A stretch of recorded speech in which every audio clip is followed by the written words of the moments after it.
ગુજરાત ન્યૂઝમાં આપનું સ્વાગત છે।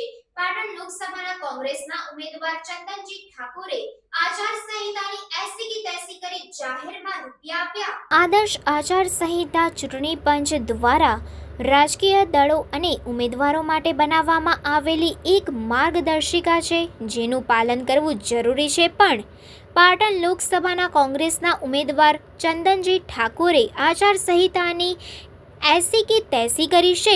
પાટણ લોકસભા બેઠકના ખેરાલુ પ્રવાસ દરમિયાન ચંદનજીએ જાહેરમાં ઢોલીને રૂપિયા આપતાનો વિડીયો વાયરલ થતાં પાટણ લોકસભામાં મોટો વિવાદ થયો। રિપોર્ટર વસંત કડિયા, સેક્યુલર ગુજરાત ન્યૂઝ, પાટણ। સમાચારોની અવનવી અપડેટ્સ માટે જોતા રહો સેક્યુલર ગુજરાત ન્યૂઝ। સાથે સેક્યુલર ગુજરાત ન્યૂઝ ચેનલને લાઇક, શેર અને સબસ્ક્રાઇબ કરો અને બેલ આઇકોન દબાવીને સમાચારોની ઝડપી માહિતી મેળવો।